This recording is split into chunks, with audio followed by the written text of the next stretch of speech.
Alors Macron a reçu des tyrans, mais est allé aussi en rencontrer, puisqu'il a effectué une mini tournée africaine. Quel bilan tirer de cette visite au Cameroun, au Bénin et en Guinée-Bissau?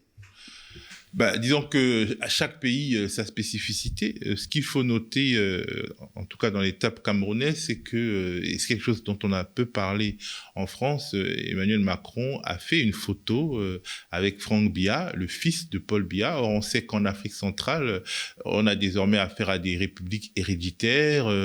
Il y a eu le Gabon avec Omar Bongo qui a transmis le pouvoir à Ali Bongo avec la bénédiction de la France. On a eu aussi le Tchad où Emmanuel Macron a intronisé le fils d'Idriss Déby au pouvoir après une sorte de coup d'État post-mortem qui a suivi la mort, l'assassinat de son père, dont on ne sait pas très bien si c'était une révolution de palais ou alors des vraies attaques rebelles.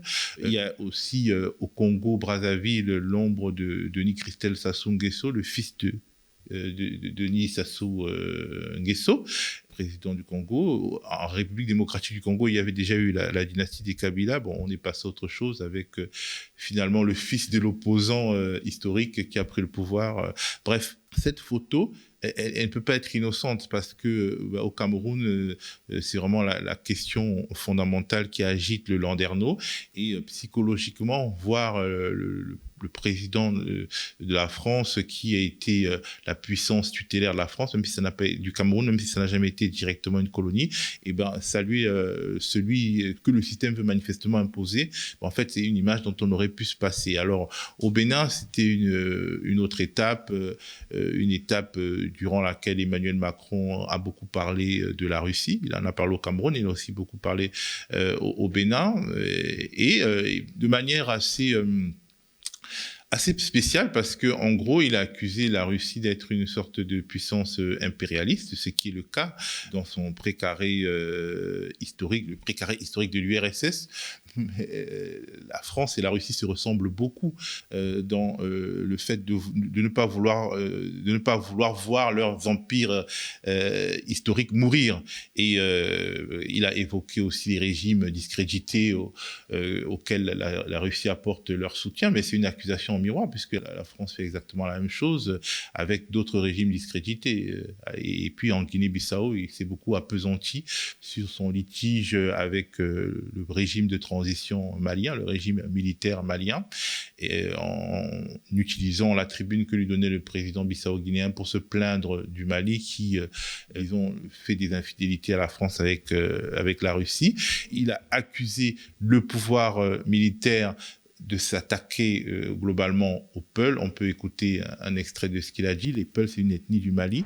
Nous avons aussi partagé nos inquiétudes sur l'amplification des violences contre les populations civiles au Sahel, plus largement maintenant dans toute la sous-région, et en particulier des exactions commises par les éléments mercenaires déployés au Mali et dont les agissements sont désormais documentés par les rapports des Nations Unies.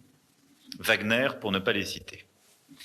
J'ai fait part aussi au président Sissoko Embalo de l'alarme de la France et de ses partenaires face à ce qui s'apparente, sous couvert d'opérations de lutte contre le terrorisme, à des violences systématiques ciblant les populations peules. Nous avons partagé l'urgence d'enrayer cet engrenage qui pourrait déstabiliser l'ensemble de la région et avons souligné la responsabilité première des États de la région pour sanctionner les coupables et exercer leur vigilance. Ceci pour illustrer la complexité de cet agenda, mais la nécessité d'agir ensemble. Je pense que c'est une grosse faute politique parce que quand un président ne parle pas comme ça, il y a des vrais problèmes communautaires dans le Sahel liés à ce cancer terroriste. Il y a des amalgames qui sont nourris effectivement. Il y a des exactions des forces armées au Mali, mais aussi au Burkina Faso et ailleurs, même au Cameroun, qui sont documentées par les organisations de défense des droits de l'homme.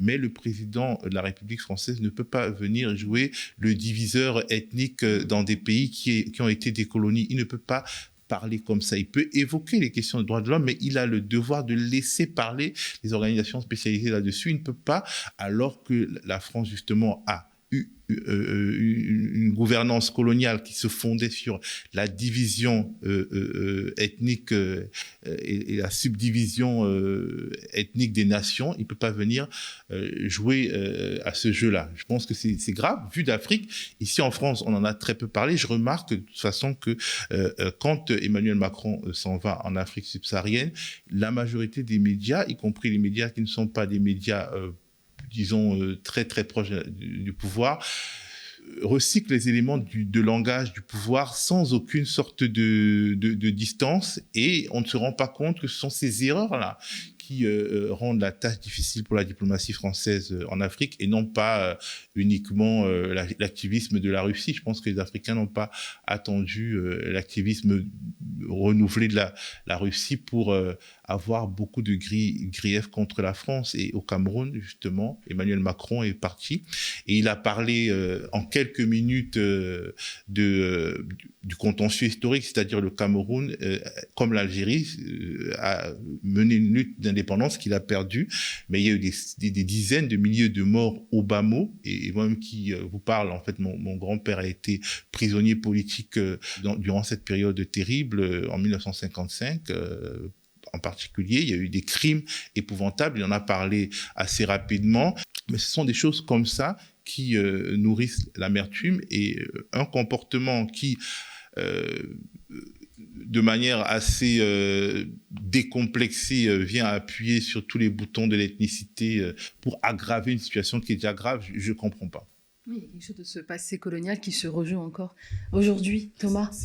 C'est vraiment quelque chose de très vrai, puisque cette visite d'Emmanuel Macron, elle s'inscrit en miroir avec une autre visite qui est celle du ministre des Affaires étrangères russe, Sergueï Lavrov, qui s'est rendu en Égypte, en Ouganda et au Congo Brazzaville, qui est historiquement dans ce que la France considère comme son précaré. Donc Emmanuel Macron se précipite en Afrique, dans d'autres pays, mettre en scène une sorte d'affrontement des puissances. On a l'impression qu'on est revenu à la fin du 19e siècle où les Anglais et les Français s'affrontaient pour se partager l'Afrique.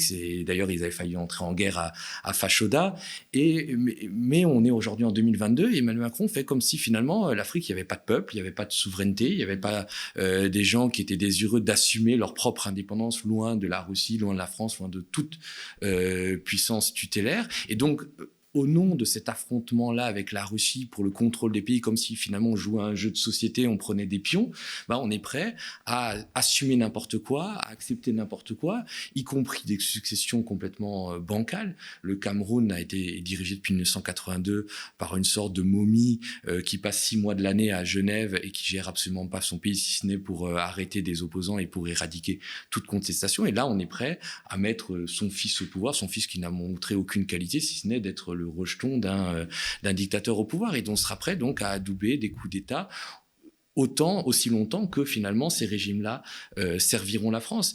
Après, il y a quelque chose qui m'intéresse beaucoup sur la Guinée-Bissau, parce que c'était quand même la première visite d'un président français en Guinée-Bissau. Donc la Guinée-Bissau, qui est, faut-il le rappeler, une colonie, ancienne colonie portugaise, qui a eu une guerre d'indépendance très dure, très petit pays, et qui après, à la fin des années 2000, a sombré, est devenu une sorte de narco-État, puisqu'il y avait des avions remplis de cocaïne qui arrivaient en Guinée-Bissau. Il y a même des présidents qui ont été assassinés par des narco-trafiquants.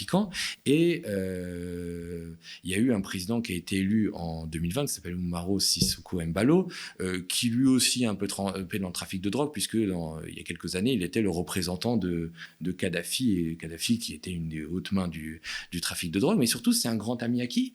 À Alexandre Benalla, puisque quand Sissoko Embalo a été élu dans des conditions très contestées en 2020, et donc il y avait une bataille entre les deux candidats, entre lui et son rival, pour savoir qui allait être président, Sissoko Embalo a fait la tournée des chefs d'État qui comptent en Afrique. Il est notamment allé voir Sassou Nguesso au Congo, il est allé voir Idriss Déby au Tchad, pour essayer de les convaincre que c'était moi qui devais devenir président. Et qui était dans son avion ? C'était Alexandre Benalla.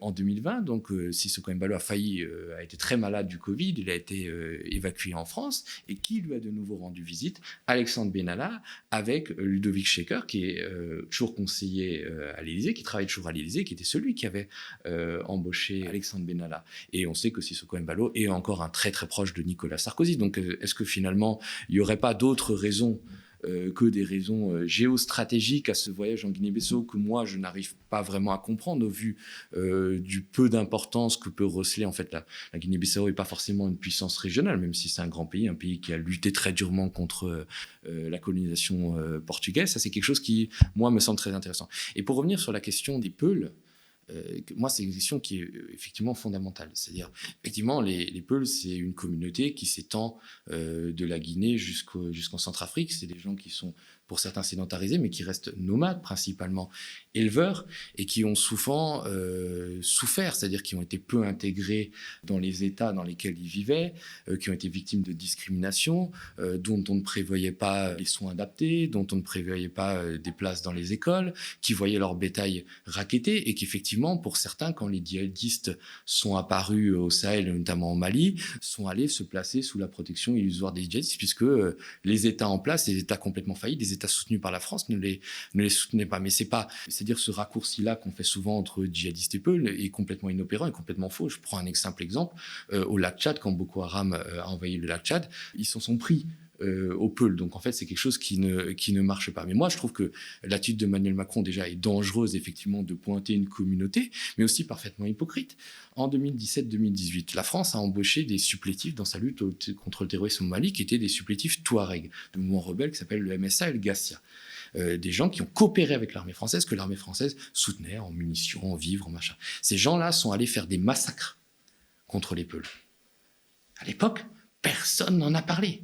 Personne n'a condamné. Le chef de ce mouvement-là, du MSA, Moussa Gachar Atoumane, on lui a déroulé le tapis rouge à Paris, on n'en a pas parlé. Et là, tout d'un coup, parce que c'est les Russes, et bien sûr qu'on a raison de dénoncer les massacres des mercenaires de Wagner, notamment ce qui s'est passé fin mars à Moura, on a massacré des centaines de villageois. Mais tout d'un coup, parce que c'est les Russes, les victimes prennent de l'importance. Donc on ne voit les victimes qu'à l'aune de nos propres intérêts politiques.